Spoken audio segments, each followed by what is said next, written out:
All right, I just got done replacing the passenger side running board motor and bracket on a 2012 Escalade.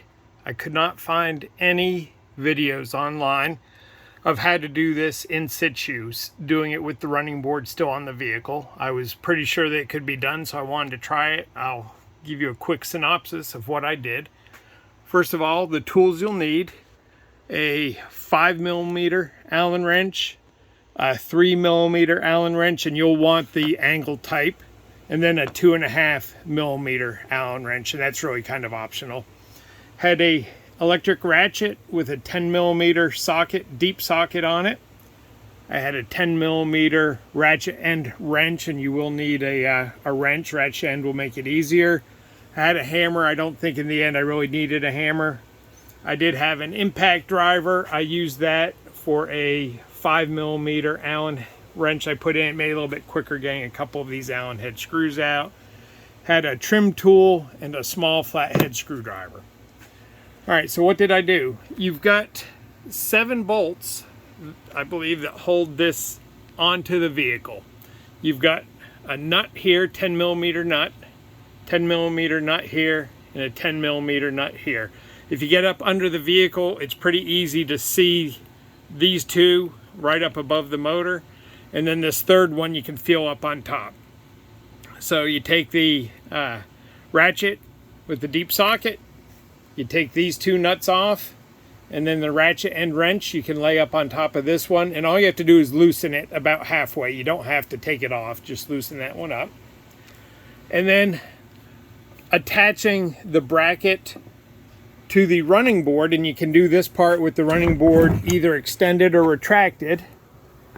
You'll find 2 5mm Allen head screws that go up between this bracket and into the bottom of the running board. So you take those 2 out.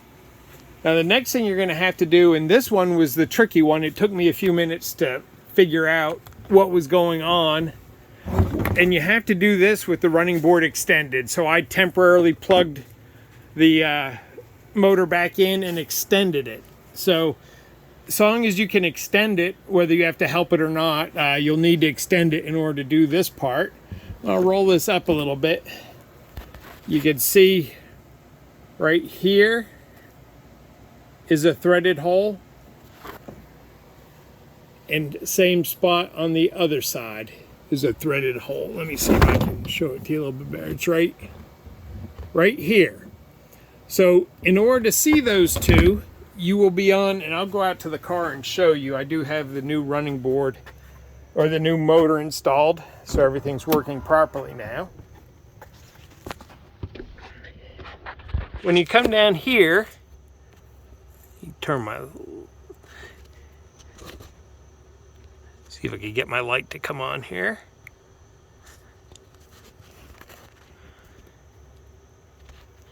All right, there is that Allen head that I was just talking about. That's the 3mm Allen head. And then on the other side of the bracket is the other 3mm Allen head. So that's the one you'll use a traditional angle Allen on. I'll back up a little bit so you can kind of see where that is and compared to the running board. You have to take those 2 screws out. Once you have those out, and you've unplugged this, that's why I use a little flathead screwdriver for. I got in here and worked that little bracket up and disconnected it. The motor comes right out, and then you just reverse the steps to put it back in. I slid it over the nut that was still there. I hand screwed on these heads. Then I went underneath and put those 2 3mm Allen head screws in these 2 holes from the outside. I snugged those up tight. I put the 5mm head screws back in from the bottom of here up into the running board itself. I did use the Loctite blue medium strength Loctite, and then I tightened it all up. So now that I know what I'm doing and I've got all the right tools pulled, this job would probably take somebody 10 to 15 minutes. It's really straightforward to do.